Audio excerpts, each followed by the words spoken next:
High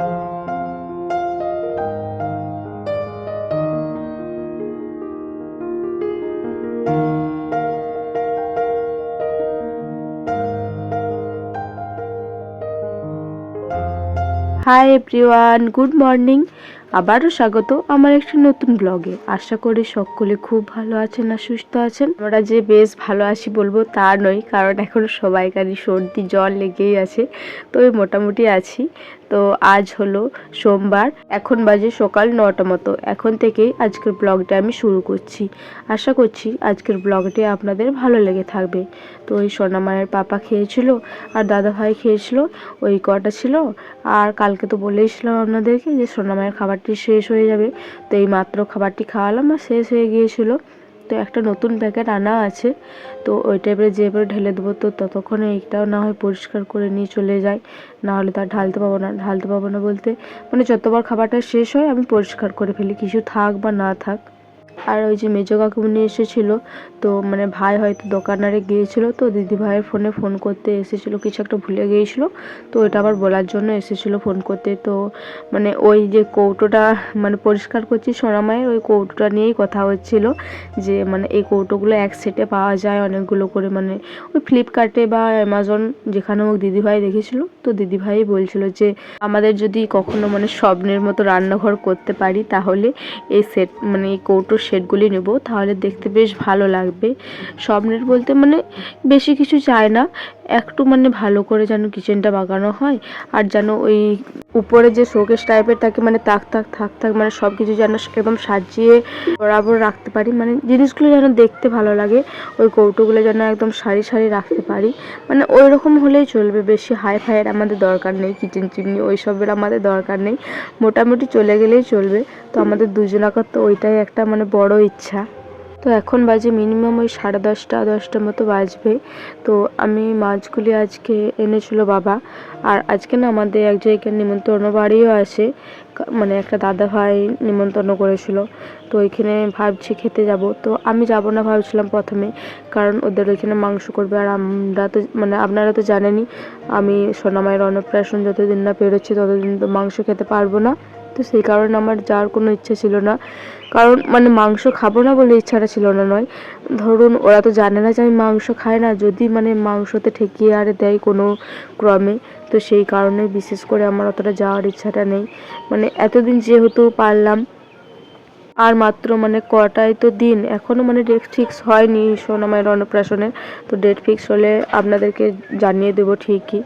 আর সত্যি কথা বলতে মানে বাড়িতেও আজকে আমার ফেভারিট তরকারি হচ্ছে, কারণ এই যে এগুলো মানে চারাপোনা মাছগুলির মানে একদম সে গায়ে গায়ে চুটি ঝাল দেওয়া করবে, তাও আবার টমেটো দিয়ে। এই শীতকালে মানে এইটা তো খেতে ভীষণ আমার অপূর্ব লাগে, তো সেই কারণে আরও বিশেষ করে যেতে ইচ্ছা করছিল না যে আমার ফেভারিট তরকারিটা হবে আর আমি মানে অন্য বাড়িতে খেতে চলে যাবো।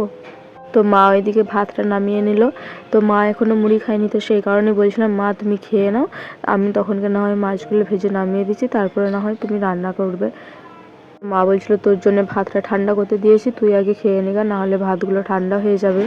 তো মানে ঠান্ডা বলতে কি, শীতকালে তো ভীষণ ঠান্ডাটা ভালো লাগে না, ওই হালকা গরম থাকবে ওই ঠান্ডাটাই ভালো, মানে ওই গরমটাই ভালো লাগে, ভীষণ ঠান্ডা হয়ে গেলে ভালো লাগে না। তো ওই কারণে মা বলছিল যে মাছগুলো ভাজতে ভাজতে অনেকটা ঠান্ডা হয়ে যাবে, তুই তাহলে তখনকে খেয়ে নে। তা আমি বললাম যে মাছগুলো একেবারে ভাজা হোক, আমি গরম গরম একটা মাছ ভাজা দিয়ে খাবো। তো মা তখনকে ওই মানে বাড়ছিল, কারণ এই মাছগুলি ভাজা হলে মা বলছিল আমি একটি তরকারি চাপিয়ে পরে তারপর না হয় মুড়ি খেতে বসবো।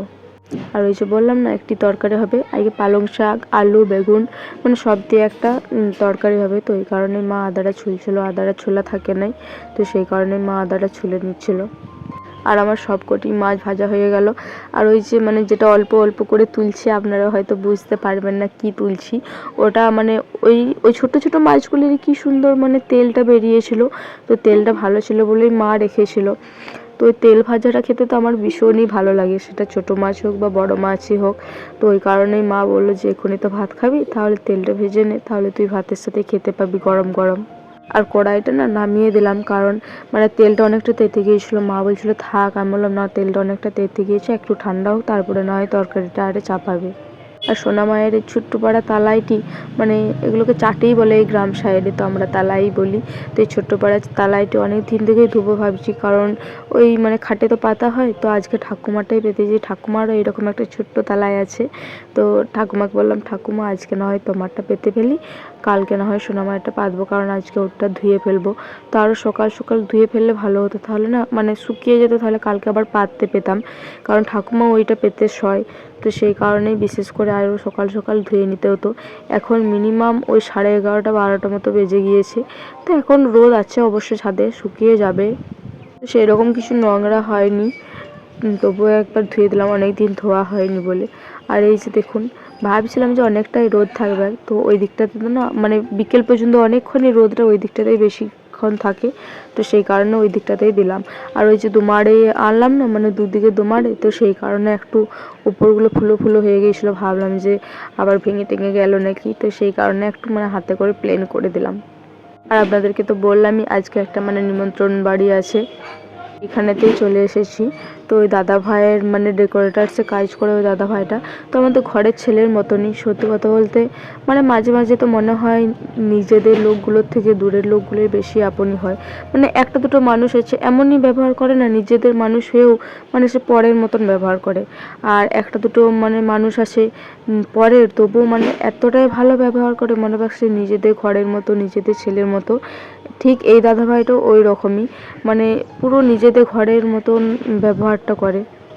এটা মানে আমার জীবনে নয়, এটা সবাইকার জীবনে ঘটে থাকে। মানে একটা দুটো মানুষ থাকে যে নিজের মানুষ হয়েও মানে পরের মানুষের মতো পর মতন ব্যবহারটা করে। আমি কি ঠিক বললাম না ভুল বললাম আপনারাই মানে বলবেন। সত্যি বলছি, আমার সাথে তো এরকম অনেকবারই হয়েছে, আপনাদের সাথে হয়েছে কি না আমি জানি না। আর আপনারা অন্য মাইন্ডে নেবেন নাকি সেটাও জানি না, আশা করি অন্য মাইন্ডে নেবেন না, কারণ জানি যে এটা সবাইকার সাথেই ঘটে থাকে। আর এই যে আমরা যেখানকেই যাবো এই মনীষা বুনু স্কুটিটা নিয়ে। আর ভাবছেন তো মানে সোনামা কোথায়, তো সোনামাকে বাড়িতেই রেখে দিয়ে এসেছি, কারণ আমাদের বাড়ির থেকে এই দাদা ভাইদের বাড়িটা বেশি দূরত্ব নয়।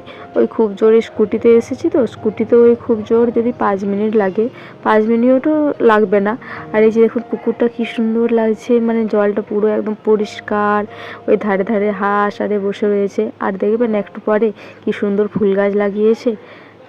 তো ভীষণ স্পিডে যাচ্ছিলো, তো সেই কারণে বেশি মানে আস্তে আস্তে ক্যাপচার করতে পারিনি, ওই যতটুকু পেরেছি ততটুকুই করেছি। আর ওই যে ফুলগুলো দেখুন কি সুন্দর লাগছে, আর একটি বজরংবলীর মূর্তিও আছে। আর এই যে দেখুন, আপনাদের সাথে কথা না বলতে বলতেই আমি বাড়ি চলে এলাম। বললামই তো মানে আমাদের খুব জোর 5 মিনিট লাগবে, তো সেই কারণে আর সোনামাকে নিয়ে যায়নি। আর বিশেষ করে অন্নপ্রাশন পেরোয়নি, তো সেই কারণেও নিয়ে যায়নি। আর বাড়ি এসে মানে সেরকম কোনো ভিডিও করতে পারিনি বা করিনি, কারণ এসে পরে সোনামা কাঁদেনি অবশ্য, তবু ওর খিদে পেয়েছিলো, তো তোকে খাওয়াতে আমার জামা কাপড় সব তুলে গুছিয়ে রাখতে দিনটা পেরিয়ে গিয়েছিলো, মানে বিকালটা। তো এখন মিনিমাম বাজবে ওই 4:30 পৌনে 5টা মতো। তো আজ না বলছিল যে পৌষ মাসের মানে অঘ্রাণ মাসের সংক্রান্তি, তো সেই কারণেই সেই উপলক্ষেই মানে আমাদের বাড়িতে পিঠে হয়েছে। এগুলোকে বলে সরু চাগলি পিঠে। তো আপনাদের ওইদিকে কি বলে থাকে বলবেন তো। আজ না মানে কালকে তো ধান ঝাড়া হয়েছে, আপনাদেরকে তো বলেইছিলাম। আর আজ মানে ওই সব মানে ধানগুলো যেগুলো ছিল, যেগুলো মানে ওই মাটি ধুলোতে ভর্তি ছিল, ওগুলো এখানকার মা পাছুড়ছিল। তো সেই কারণে আমার বাপের বাড়ির মা এসেছে এই পিঠেগুলি করতে। তো আপনাদেরকে দেখাচ্ছি, দেখুন কিভাবে করছে। প্রথমে মানে ওই যে একটা বেগুনের ডাঁটি নিয়েছে, তো প্রথমে তেলটা ভালো করে বুলিয়ে নিচ্ছে, তো তারপর তাওয়াটিতে ওই যে মানে এটা চালের গুঁড়ি, জানেন তো 2 রকমের চাল আছে, সেদ্ধ চালের গুঁড়ি আছে আর অল্প পরিমাণে মনে হয় আতপ চালের গুঁড়ি দিয়েছে। তো যাদের মানে ঢিকিতে কোটা চাল তাদের আতপ চাল দেওয়ার দরকার নেই, আর যাদের এখনকার তো সব কলের গুঁড়োই হচ্ছে, আমাদের এই কলের গুঁড়ি, তো সেই কারণেই অল্প পরিমাণে আতপ চাল মানে বেটে দিয়ে দিয়েছে। তো বেশ ভালো উঠছে কিন্তু। আর আমাদের জানেন তো আজকে একটি নিয়ম আছে নতুন, যে মানে পিঠেটাকে মেলা চলবে না আর উল্টোনো চলবে না, আপনারা দেখতেই পেলেন, মানে ওই এক দিকটা দিচ্ছে, ওই একদিকেই আবার রেখে দিচ্ছে। তো এখন বাজে মিনিমাম ওই 6টা মতো। তো আমি নিয়ে চলে এসেছি পিঠেগুলি, আমার তো এগুলি খেতে বেশি ভালো লাগে, আপনাদের কেমন লাগে আশা করি কমেন্ট করে জানাবেন। আর মিনিমাম 4টে মতো নিয়েছিলাম, ভাবলাম যে মা খাবে, তো মা বললো না না খাবো না, আমি বাড়ি যাই। তো ঠাকুমা বাড়িতে আসে, তো ঠাকুমা তো আর আসেনি, ঠাকুমার জন্য তো পিঠে নিয়ে যাবে, না হলে তো আর খেতে পাবে না। আর সন্ধেবেলায় খেয়ে নিলে তো আর রাত্রে খেতে পারবে না যদি করে খেয়ে ফেলে, কারণ এখন তো শীতের রাত, সকাল করেই তো সবাই খাওয়া দাওয়া করে শুয়ে পড়ে। তো সেই কারণেই মা বলছিল আমি আর খাবো না, তুই খেয়ে নে, আমি না হয় বাড়িতে যেয়ে একেবারে খেয়ে নেবো। এই গুড়টা কি মানে আপনারা খেজুর গুড় ভাবছেন? মোটেও না। এই গুড়টি না মানে ওই মিষ্টির রস ছিল, মিষ্টির রসটি ফুটি ফুটি ফুটি ফুটি এরকম মানে মানে ওই খেজুর গুড়ের মতো করে দিয়েছে। খেতে কিন্তু দারুণ টেস্টি লাগছিল। আর সব থেকে টেস্টি লাগছিল এই জিনিসটা, মানে প্রথমে গুড়টিকে নিচ্ছি, তারপর ওই দুধে ডুবিয়ে ডুবিয়ে খেতে, এই কম্বিনেশনটা তো আমার দারুণই লাগছিল। কালকে কোনো বড় ব্লগ দিতে পারিনি, তার কারণটা না হয় কাল ভিডিওতে জানিয়ে দেবো। আজকের ভিডিওটি এই পর্যন্তই। সকলে খুব ভালো থাকবেন আর সুস্থ থাকবেন। আবার দেখা হবে পরবর্তী কোনো ভিডিওতে। টাটা।